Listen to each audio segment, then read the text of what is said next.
Hey everyone, this is The Baptist and the Buddhist with Mark. and Bryan. No, and that's you not how that works. and you are watching and listening to a brand new episode. Probably just watching it because this is going to be a video heavy episode for you Unless guys. you're one of those types who like to put these in the background and not watch while you're doing something Exactly. else. So if you are one of those people, stop what you're doing, pull up the window again, and watch for a little bit. Guys, pay That's all we attention. ask. Pay Pay attention. attention. Pay We attention have to us. we have movies to watch today. I mean, we are a movie, so Yeah, but definitely. we are here today talking about a great experience that I had this last week. And I just wanted to share it with you guys because this is such a pertinent topic for this show. And Uh, I'm excited to hear about it yeah, and so see the video. yeah, yeah. Unfortunately, you won't be able to see it until post production, but but I spent a week. I literally just got back like 2 hours ago from a week in Chicago attending the Parliament of the World's Religions 2023, which is an international gathering of religions, religious leaders, religious organizations from around the globe coming together in a massive, massive event center uh, to to celebrate and to discuss and just commune together in this solidarity of being involved with some kind of religion around the world, and sometimes not, not a Subject religion. matter is broad. It is. And wow, it was such an experience, guys. It was 5 days, 5 extraordinarily full days of so much happening. uh if you've never heard of the Parliament of World Religions, it's been a thing for 130 years now.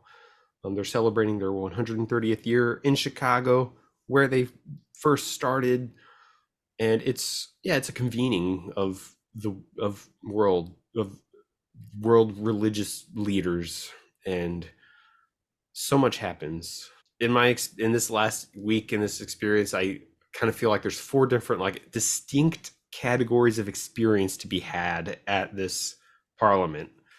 And the first is like the most official, which are the plenaries. So there's a main stage where main stage events happen, and I mean, this place is ginormous.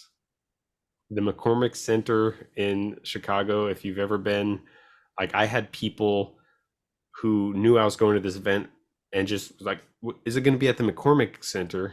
It's like, yeah, it is actually. And they're like, that place is huge. They literally will set up tracks for car shows to test the terrain capabilities of vehicles. I mean, it was massive. I was Wow. kind of shocked. And we were only in one of the four buildings, apparently. Like Hmm. 3 levels, technically 4 levels, and just cavernous. It felt like I was in the mines of Moria at one point. Uh, but so Wow. the main stage is where the really official, important addresses happened. We had like an opening plenary. We had several different plenaries on like conscience, on climate, on crisis, and then a closing plenary, as well as like there were musical events, there were plays, like it was Wow. like there was a lot just happening on the main stage. And we were addressed by, trustees and chairs and everything from the parliament's, board, Hmm. and very, iconic leaders from different political movements, religious movements all around the world. We had, head rabbis from Ireland. We had, you know, leaders from the Jain religion. We had leaders from different Buddhist traditions, Sikh traditions, Christians. We had archdioceses, people from archdioceses from like Chicago, and it was a lot happening. We had video messages even from people from luminaries who couldn't be there, like Nancy Pelosi, Rainn Wilson, Dwight from The Office. He addressed the parliament via video. The Reverend Jesse Jackson was there in person. Marianne Williamson was there in person. Like, Wow. it was the place to be It's for big. world religions. Yeah, no I mean, kidding. in the past, you had the Dalai Lama show up to the parliament, and Hmm. really big names throughout world religions. So it was the place to be when there was a plenary going on. There was, I think, in the closing plenary, there's like 7,000 people and counting just right here, right now, like listening in. So I think I saw like a registered 9,000 people. So there were a lot of people. But yeah, Um, that's huge. so the main stage plenaries and assemblies was the first experience to be had. The second were the parallel sessions. So there were almost 900. Is that right? 900. Am I doing the math right in my head? 900 different like separate sessions to attend. Every hour had at least 20 something, different sessions you could attend in one of the 100 different, you know, halls, like rooms. And these were like panels, these were workshops, some of them were ceremonies or, rituals or concerts or movies. There were like tons of documentaries and movies being played uh, Hmm. in their little mini theaters, and it was exhausting just trying to figure out what to go to. For example, I went to a workshop on how to write your interfaith story, which I thought this is a perfect workshop to try to tell the story of the Baptist and the Buddhist. Yeah. Um, and that was facilitated by the editor of Interfaith America, which is an online magazine, uh, and it was just so cool to like hear the process and hear why stories like that matter, and uh, sat in on a panel on cultural appropriation that had a, a Buddhist monk, a, a Jewish rabbi, a Sikh, a Catholic, a Protestant, an indigenous representative, just like this gloriously diverse panel talking about cultural appropriation. One of the last ones I attended was one on uh, the young generations and their involvement in religion and their non-involvement in religion. And that one was really cool because it was facilitated by this group of interfaith ministers from the All Paths Divinity School. There's so many different organizations. It's hard to keep them straight. And like, the involvement and why the younger generations aren't involved. And I went to a Quaker meeting. Uh, I tried to go Hmm. to like Hare Krishna Kirtan, but they never showed up, which happened more than once that I went to a panel or I went to a session and I walked into an empty room about 5 minutes before it started, and it's like, where is everyone? Uh, Mhm.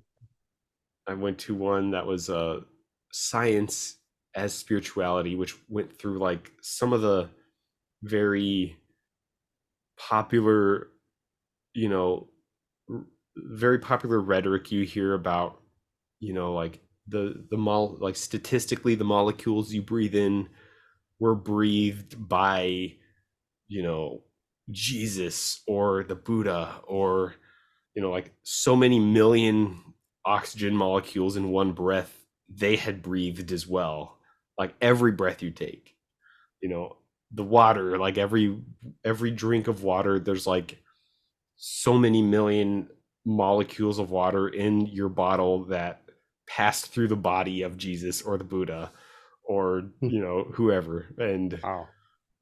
And it was just like, oh, in this, interbeing interconnectedness through science. And it was Wow, really that's cool to interesting. hear that, like, That's different. yeah, to hear that kind of perspective, especially in this huge convening of religions, like to get like a science perspective. Even it's not like scientific, but it's a spiritual approach to science and like the facts of life and stuff. Hmm. Um, Wow, interesting.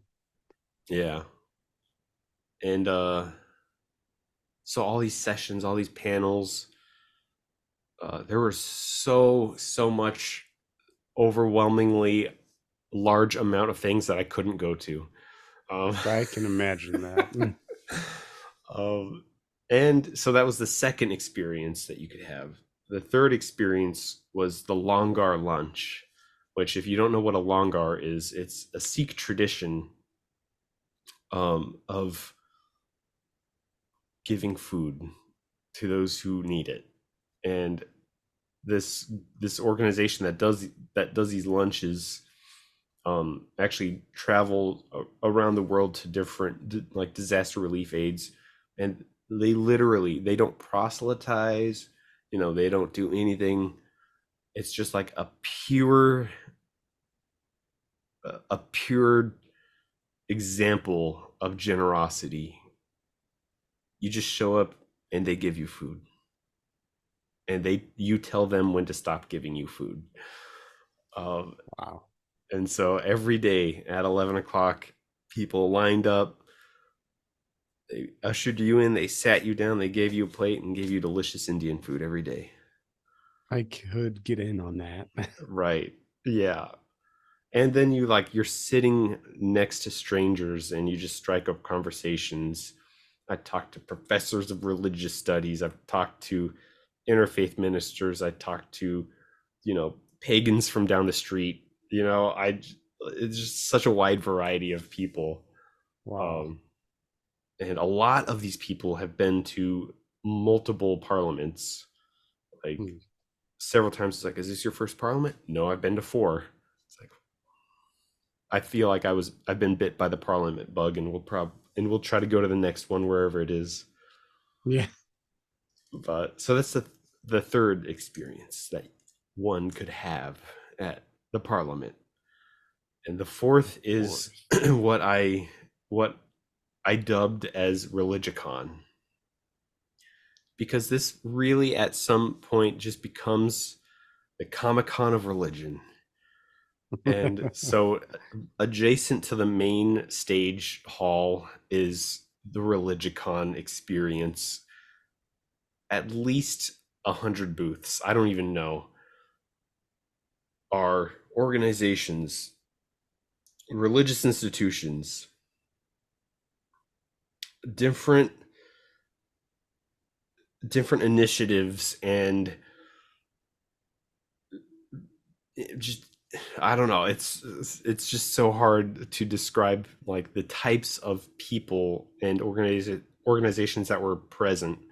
There was a booth for Zoroastrianism. There was a booth for Raelism, the the UFO religion, uh, the Latter Day Saints, the like several different Buddhist organizations, Franciscan monks, climate organizations, humanitarian organizations,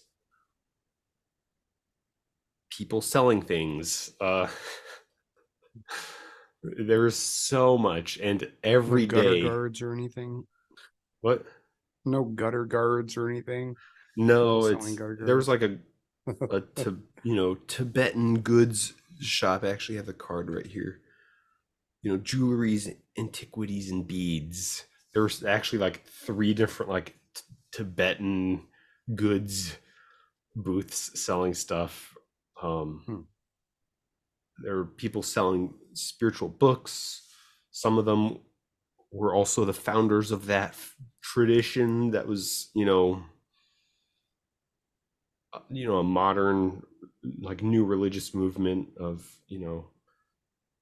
this is revealed ancient wisdom, and I wrote a book about it. Uh, like, very traditional religions to very non-traditional new religions.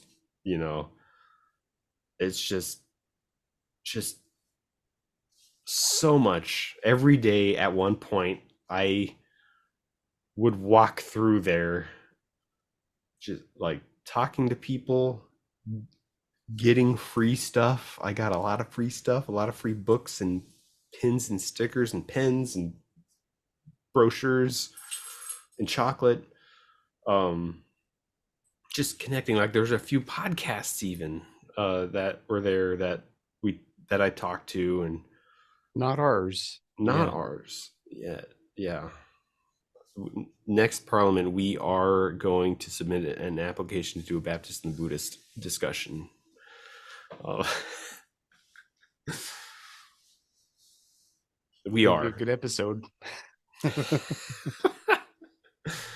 And you can't argue with me, Mark. We will apply. You can apply all you want. But yeah, it was so great. Such an amazing event. I'm just like still riding the waves of of optimism from it. So I had a question, if it's time for questions. Yeah, of course. Um, I'm just gonna ramble if there's no yeah, questions. the I know you said like there were Christian organizations there, some Catholics, Protestants, and whatever. It was like, what did the demographics look like for those like denominations, or the representation of Christianity there? Because I have a hard time Wow. imagining a lot of more like fundamental denominations, like the especially like more fundamental Baptists, or even like maybe some like evangelical, like would not want to go to something like that That's a good because, oh, question. we're intermingling with other religions, and that's normally frowned upon in Yeah. especially the more fundamental circles. Yeah, so there were like a lot of Catholics and um I mean, there were a lot of Christians I would just run into who would there were like Episcopalian, Lutheran, um there was a nun. I can't remember if she said she was Lutheran or Episcopalian or something else that were like, that's I didn't know there was a monastic tradition in that. Hmm. um Interesting.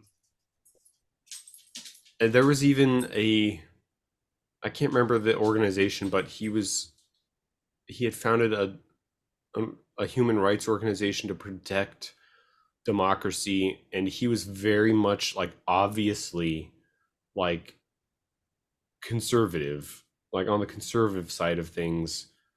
And he's like, during one of the main stage like plenaries, he's saying like, yeah, I don't agree with, like, I've met a lot of people here that I don't agree with on certain things, but we can't let that stop us from protecting people's rights and Hmm. fighting for human justice and for freedom for all and stuff. And so he's there like advocating not for his conservative values but for an American value of like the separation of church and state and protecting our freedom from and of religion.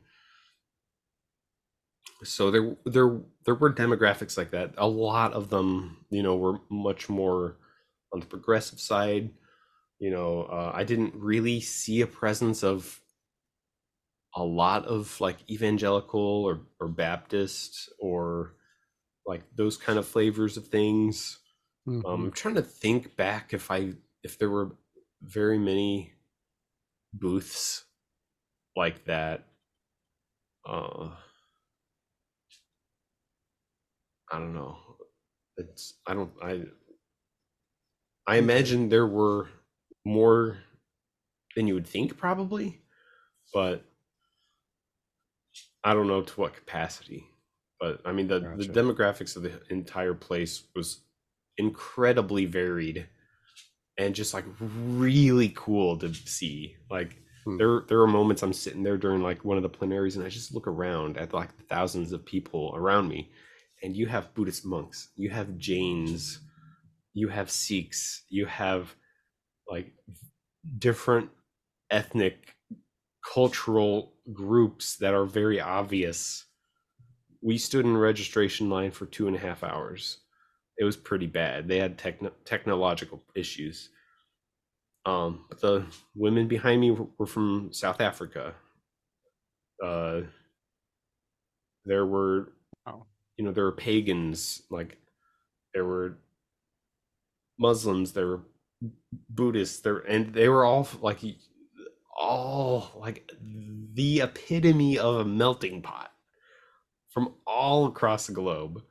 Every color, every culture, every religion, like was there. And I was wow. just like, where else does this happen? It doesn't. That's a good question. Yeah. Fit. So, um, if you could pick one defining moment or one thing that you saw to be like your favorite or stood out the most, could you? And and if you could, what would it be? I honestly don't know if I could. I Okay, mean, well, time and time again, we were asking this question to each other. Like that would be one of your like if you weren't asking a stranger, is this your first parliament or what faith tradition are you from? Which is when could you ask that in any other like circumstance? hmm. You were asking them what's been your favorite part? What's been the highlight? And a vast majority of the answer would be the Longar because you have this really rich rooted religious tradition of Sikhism catering literally to absolute strangers from across the globe, and that's like one of those moments where you're like, oh my gosh, like where in the world else does this ever happen? And it's free Indian food, so Yeah, you can never go wrong with that. but yeah, that's true though. Like that's a very unique situation. Yeah, it's just a very kumbaya moment. Now, on a more serious note, just kidding, this is definitely not serious. Especially in the Religicon section, who had the best swag that they gave away? Oh man, I mean, the Divine Life Society of South Africa gave me this pretty sturdy bag, so I can't go wrong with that. They pulled out all the stops for that. Yeah. That seems pretty legit. In Good Faith podcast had the best chocolates, like hands down the best chocolate of Religicon. We're talking to Uh, you in good faith podcast. um, wow. I mean, the awesome little keychains. Like there's a Saint Ignatius keychain. That's just so cool. That's such a collector's item.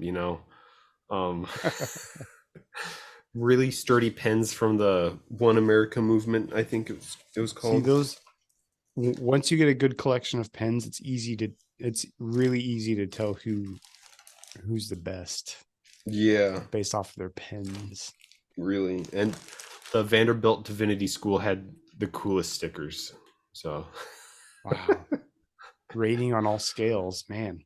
yeah, but the interfaith ministry, I think it was the interfaith ministry program, also had really cool, just like very cool interfaith stickers and the Zoroastrians also along the same veins. It's just like different religious symbols and unity. It's like, yeah, so gonna put this on my water bottle.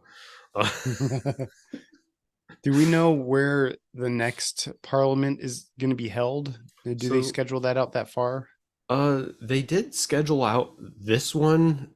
that far into 2021 virtual parliament in their closing plenary, the then mayor of Chicago, I think she was mayor, Lori Lightfoot, uh, came on and announced they were holding it at Chicago for this year.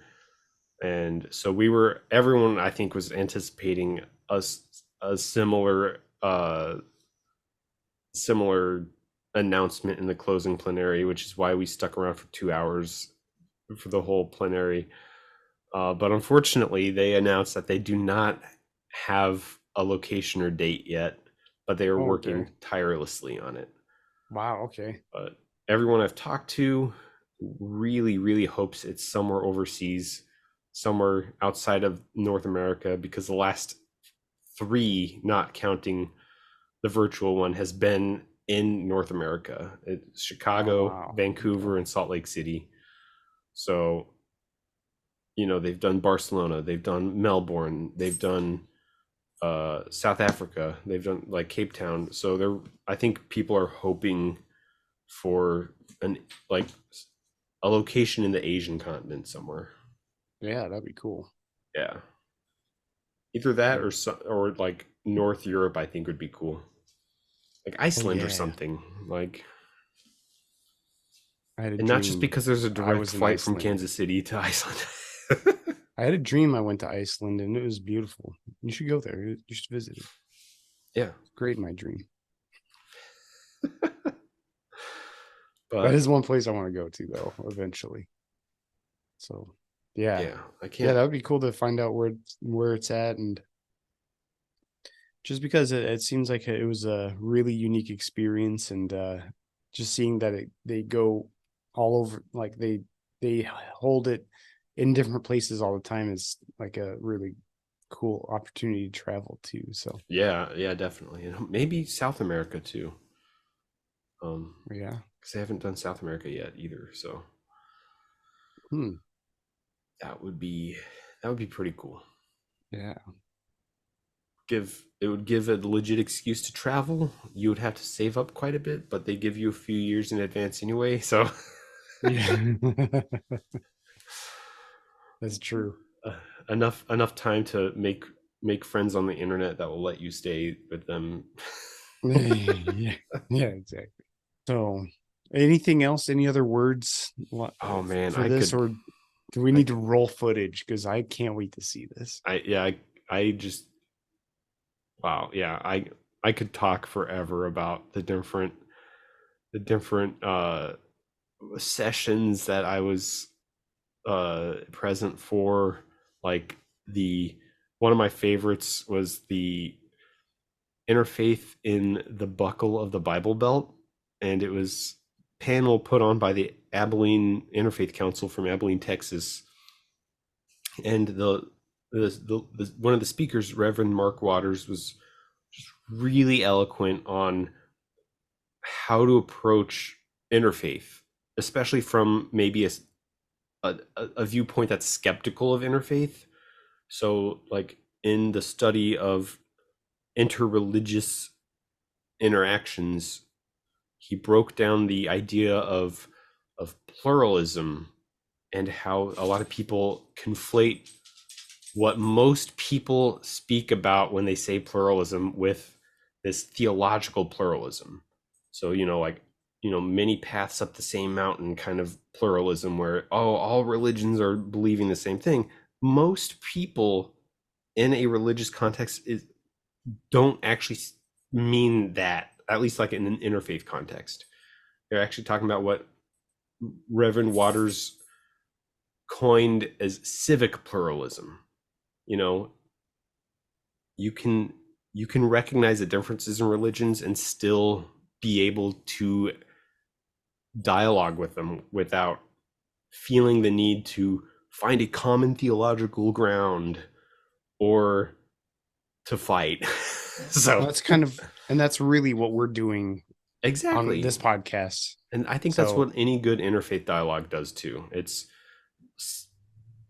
not necessarily casting out the ideologies, but looking past them at the humanity. Yeah, and just saying like we're talking, like humans and we're different. being I like civil. Yep. I like this on my pizza and you like that on my pizza. Like I But mean, no pineapple. not that religion is like that trivial, but Yeah. I mean, it's it's kind of bad that pizza is that trivial, but I eat pineapple on pizza. I know you guys are going to hate me for that, especially but being in Chicago, there was a contentious debate over Chicago style and New York style. oh yeah. Well, Both are maybe we should good. make an inner pizza dialogue. New podcast right there coming next week. No, Pray for world pizza. Detroit style is the best, but whatever. We're forgotten.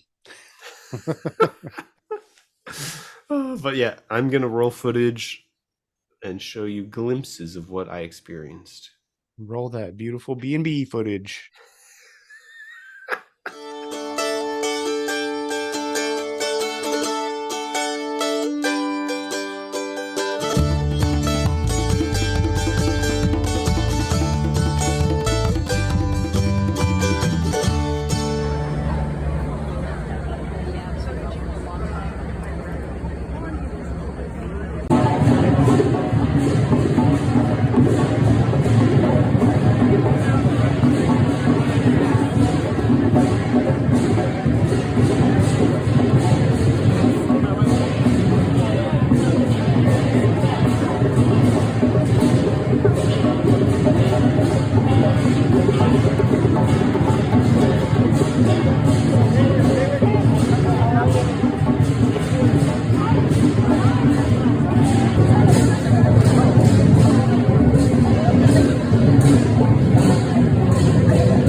All together.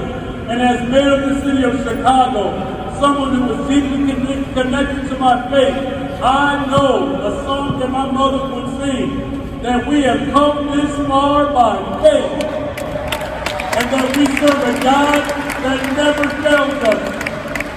So continue to bring people together, continue to ignite change so that the world gets to see the greatest gift known to humankind, and that is the gift of love. Thank you all, and God bless you. Thank you. Reach out to fellow humans around you and meet them to understand their perspectives. For without dialogue, we cannot shatter walls, as we need to continue to build a lot of bridges. Thank you all, and let us have a constructive time over the next 5 days. And in this way, celebrate humanity with all its differences. Thank you, and Jai Hind.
Reverend Elizabeth Eaton, presiding bishop of the Evangelical Lutheran Church in America from the Christian tradition.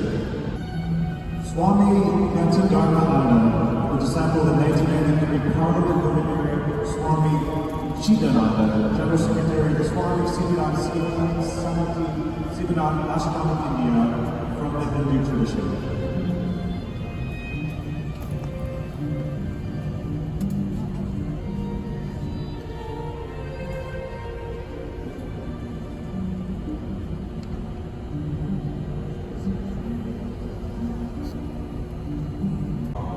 He, in his word, spoke. We are now faced with the fact that tomorrow is today. We are confronted with the fierce urgency of men. In this unfolding conundrum of life and history, there is such a thing. There is such a thing as being too late.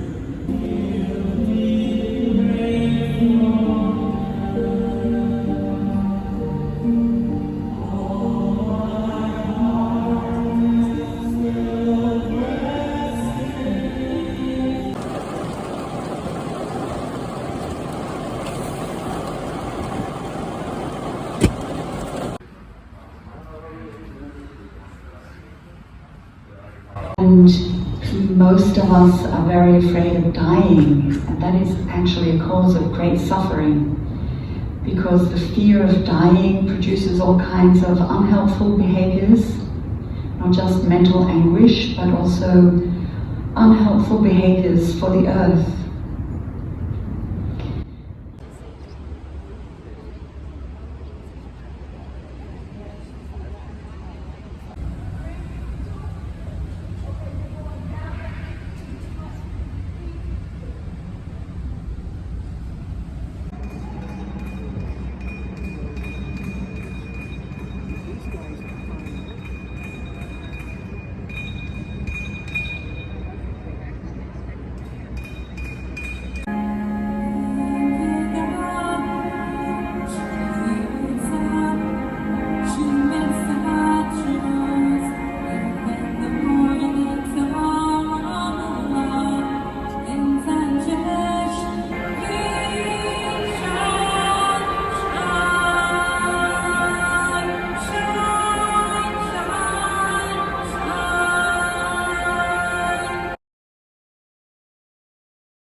First, they came from the socialists, and I did not speak out.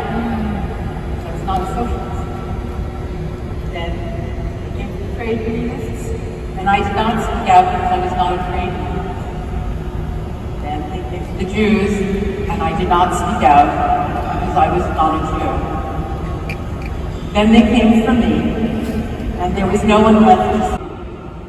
This is what she had said. We were beaten if we prayed. We had to be careful not to put both hands on our bow when we were eating, because the guard said, you are secretly praying. We could not close our eyes for even a few moments when we were in political indoctrination classes for 11 hours every day. If we close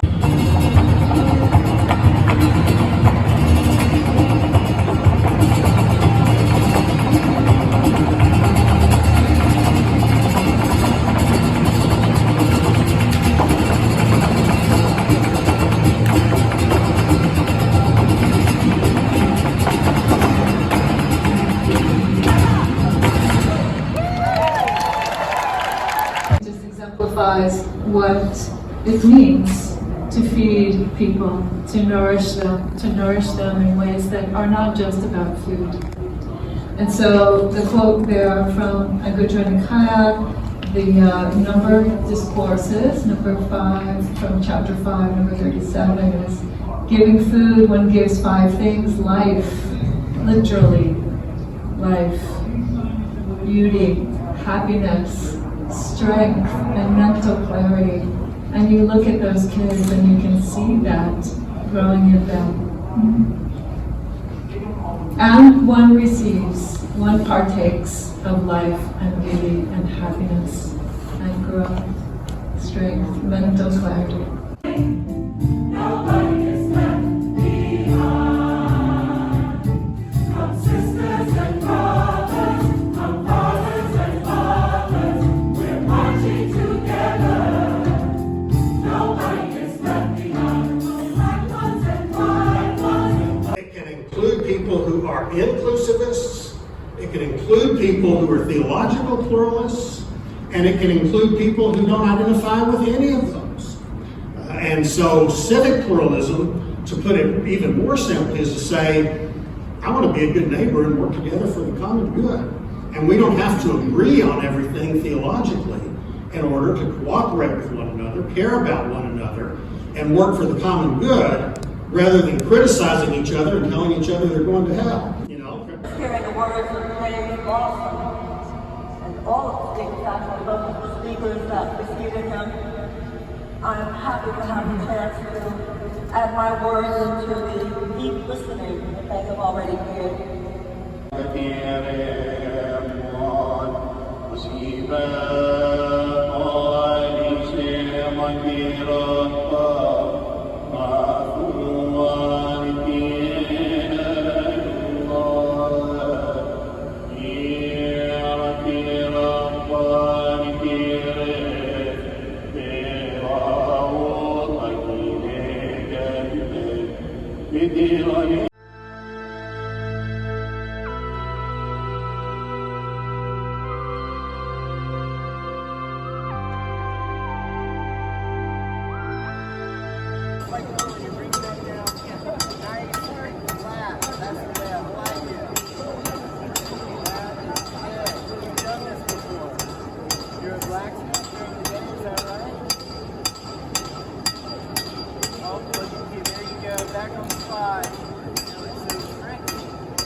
The kind of genetic testing being done routinely now makes clear that every human being on the planet is a distant cousin of all the other humans. So the people in this room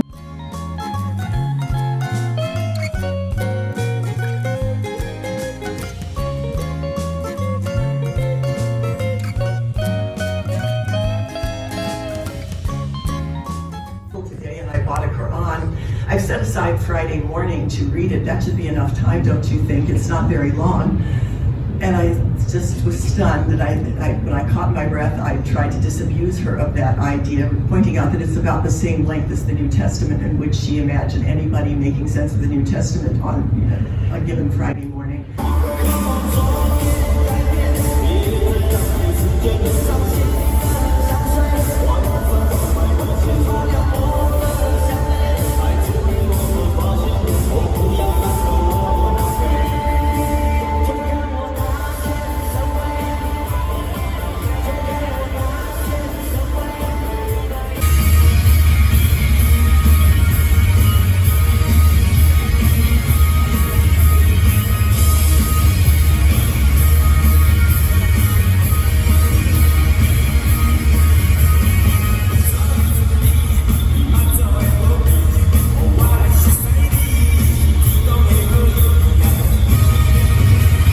And especially, but of course I always like to stress on another point, In Buddhism, we still have a kind of, even nowadays in America, they have so-called modern Buddhism, or you call it Buddhist modernism. They might be trying to strip away the monastic life, but that's okay. This is not our discussion. But I'm saying that I'm a born and raised Canadian Muslim woman. My parents are from an Indian heritage.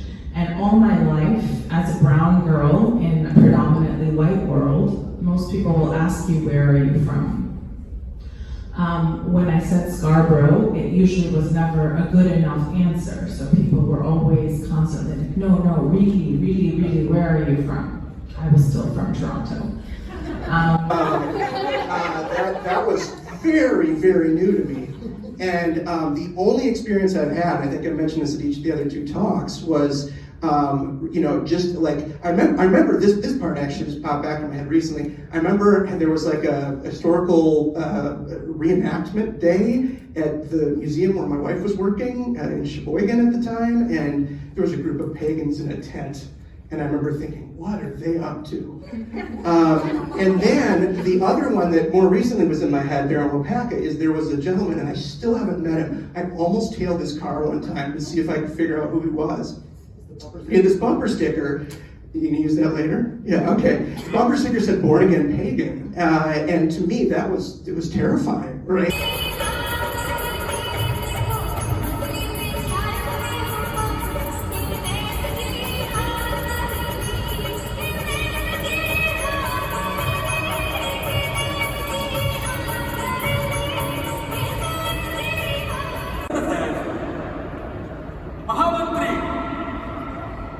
रात 34 सिने दौड़ाओ ताबड़तोड़ बुलंद कराओ और लग्न की तमाम तैयारियां चालू करो तेरी रात स्वामी क्षमा चाहूं છું વર્ષમાં વધી જાણતા આપ શ્રીના લગ્ન પ્રસંગના નિમિત્તે આ સર્વ પ્રાણીઓને ભોજન માટે લાવેલા છે સાથી નથી કરવા મારા આવા લગ્ન નથી કરવા મારા આવા લગ્ન મારે તો લગ્ન કરવા છે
Beloved sister trustee of our Reverend Tracy Martin, who could not be with us because she is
within and in all aspects of our lives, so that the rights and the agency of future generations, those who are not yet alive, should be taken into account. Do you believe that? Yeah. To many indigenous territories under attack. We must say no to oil exploitation, gold exploitation, wood trafficking. The deforestation is growing also by the pressure of the agribusiness industry. And so we need to understand that we must divest, we must take action to protect the Amazon forest in so many ways, but especially standing side by side with indigenous peoples.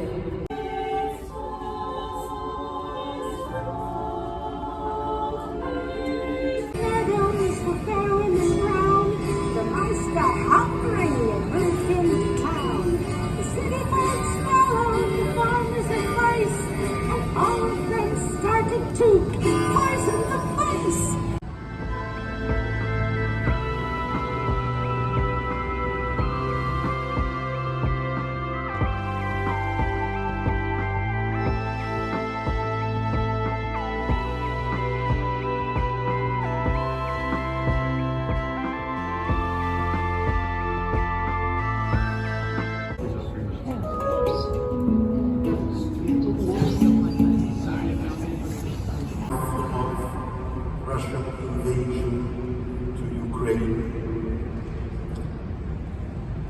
And I remember our Ukrainian people were suffering,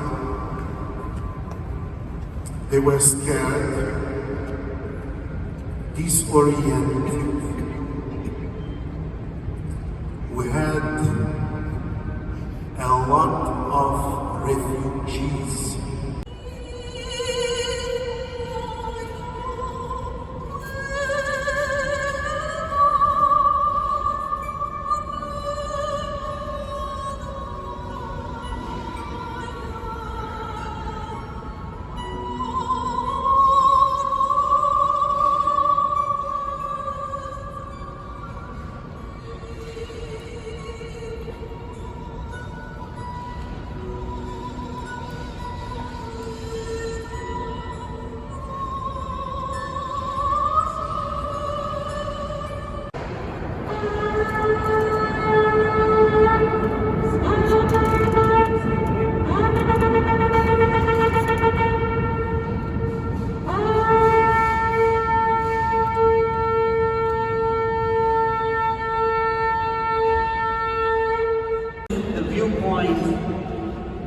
We've looked into each other's eyes and said, yes, together we can do it.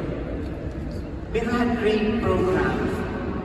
Luminaries of all kinds have come up and spoken here on this podium. But it doesn't end today. And in the next 2 hours, it's not about goodbyes, nice meeting you, it was fun. It is about what we carry back. Because of the other. He or she turns out not to be the demon that we imagine. We discover